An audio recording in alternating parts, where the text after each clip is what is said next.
Hey guys, I'm Filip Hajduk from Remax Real Estate Center. You can see the sign on this side. And welcome to this kind of quick little monthly report.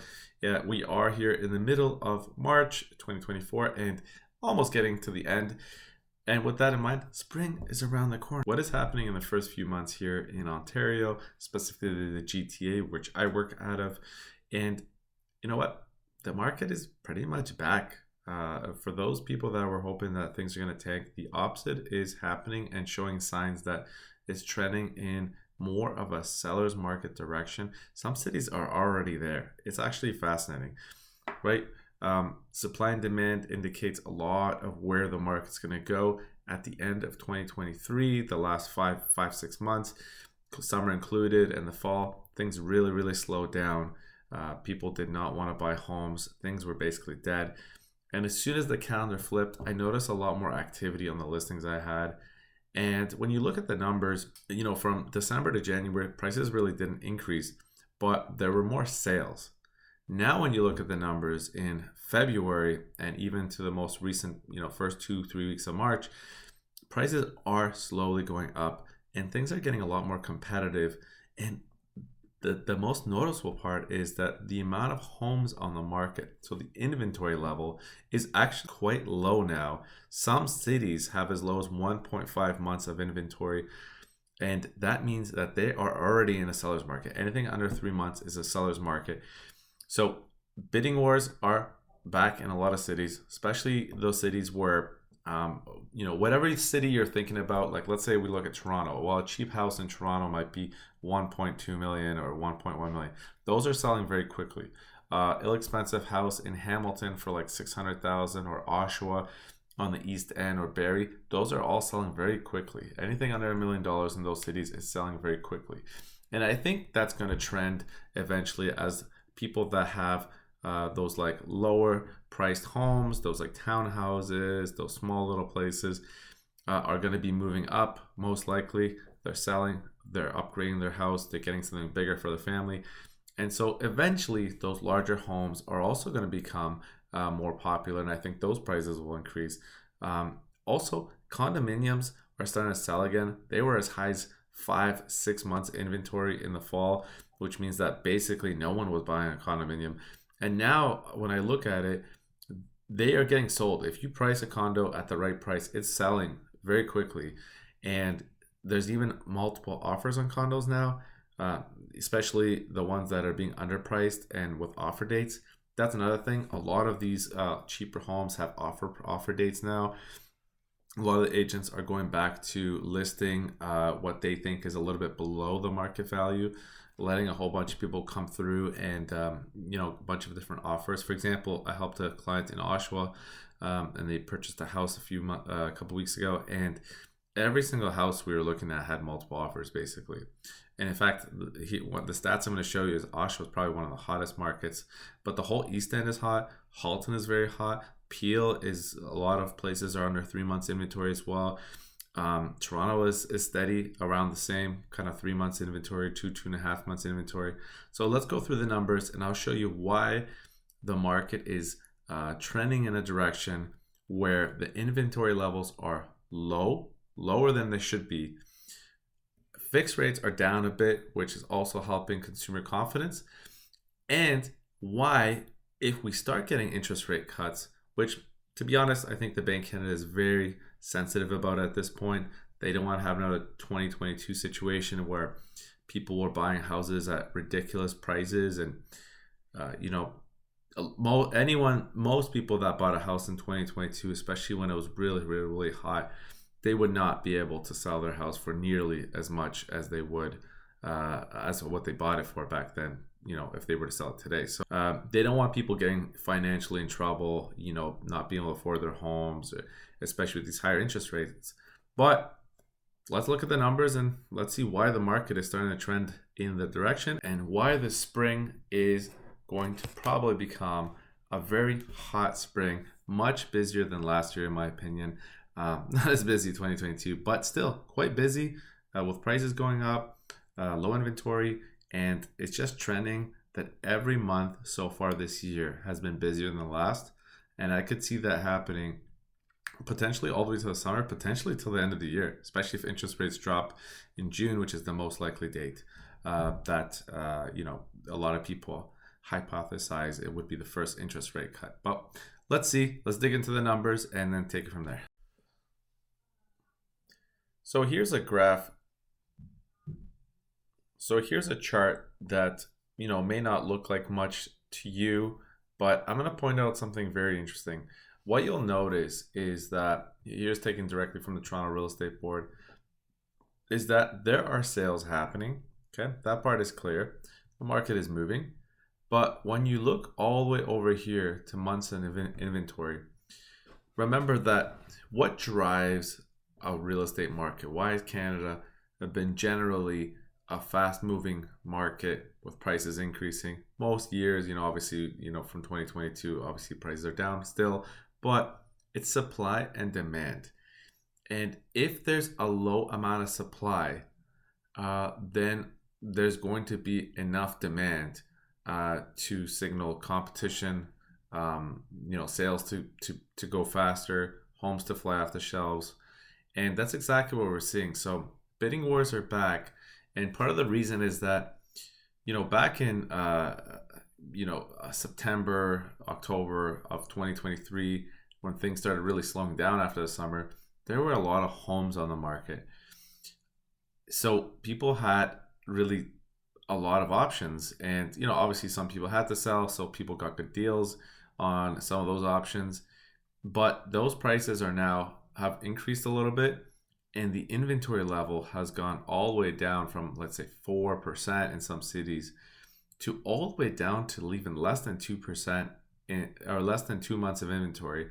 And what this means in inventory is 3 months to 5 months of inventory is that it would take 3 months, if no other new homes were on the market, to sell every single home based on how many homes are being sold per month. So that's considered a neutral market. Anything with over 5 months inventory is considered a buyer's market. So we were in that buyer's market territory in the fall of 2023. Right now, a lot of these cities are starting to become seller's market territory, if they're not already. So if you look over here, we got Halton. So this is a big one. I live in Milton, so 2.1. Average inventory 2.4. So this would indicate that this is a seller's market. So homes in Halton in general are a seller's market. Now, if you look all the way down here, look at Durham, 1.6 months of inventory. So that's Ajax, Brock, Clarington, Oshawa, Pickering, Scugog, Uxbridge, Whitby. The east end of the GTA right now is basically on fire. If you're looking to sell a house over there, it's a good time. The spring, I think you're gonna get a very good price. One of the things you have to realize here is that the supply is low, and therefore, even with the interest rates still being relatively high, yes, fixed rates have dropped. They're around low 5%. You could probably definitely get 5.25% right now from most major banks. Yeah, even lower in some other places. 5% could be possible. The variable rate is still, the prime rate is basically 6.75 with variable. So even though the interest rates are still relatively high, there's just not enough homes to support the amount of people that are actively looking. And that's another thing, is that there's a lot of people that are actively looking to buy a house right now. And when things were slow in the fall, I had a couple clients buy homes with at great prices and great deals, but most people were just not going out and looking. They were thinking that things are going to get worse. It's going to get cheaper. Home prices are just going to fall and plummet. That's just it. It's not going to happen. It's already right now showing signs that house prices are already up a little bit. Like we're talking about like 2-3%. And you could see that on this chart right here. Like here you go. Oshawa is probably one of the hottest markets right now, and prices are up basically 4% from last month. So we're gonna have a very busy spring here. Every time I go and look at homes, show homes, you can tell that there's a lot of activity on them, a lot of people looking. It's very competitive. You're not going to be able to get a lot off on any house, on any offer. It's very unlikely. Of course, if it's way overpriced, that's different. But I mean, if you're gonna, if you were a buyer and you see a house that's listed for, let's say, 700,000 or $1 million, you're not gonna get it for like 25, 30,000 because someone else is willing to pay probably at least the full price at this point. So it's trending to a very busy spring. If you are looking to sell, I recommend, April, May, and June are going to be great months. The thing that I think that I find it interesting is that it's trending and could be another big seller's market if the interest rates go down, let's say at the end of spring or summer, fall. So this is all trending. Of course, we'll see what the Bank of Canada does, because they said they want to be very cautious, and they should be, because right now, even in the current situation, homes are selling pretty quickly, and mostly a lot of them for multiple offers. Bidding wars are back, offer dates are back, so they're going to be very cautious. But if they were to lower the rates, let's say they lower the rates by 1% at the end of the year, 2025 is probably going to be super busy. A lot of people are going to want to buy homes. 1% doesn't make a huge difference. I mean, it already made a huge difference because fixed rates are down. And that just already from January, I already noticed a huge uptick in activity on my listings, on the people that call on me that want to go and buy. And, it is what it is. So I think it's going to be a very busy spring. I got numerous people calling me that they want to list their house, and it will be a good time in the spring for sure. I think you can probably get a pretty good price, but definitely you can sell your house fairly quickly. And there's a lot of confidence as a consumer, as a seller. For the buyers, yeah, I mean, it's tough, but prices are only up a little bit compared to last month. So if you're someone that's waiting, you're on the fence about what to do, you have the money, you could go buy now, you're thinking, oh, I'm going to wait it out, maybe things will get cheaper. It's not trending that way. So I wouldn't advise it. Right here, I think there's a chance that, I'm making this video on March 18th, and these are stats from February, so we'll see stats from March, but it's trending all in the same direction. See these stats soon, and there could be a situation. It's indicating a situation that, let's say, if you waited till the summer, chances are you're going to be paying 10 to 15 to 20,000 for the exact same house that you would right now. And it just makes sense not to wait. If you're a seller and you want to wait, I think that's fine. Honestly, I think if you don't like the spring or you don't really care about it, okay, fine. Chances are the fall market will be good too.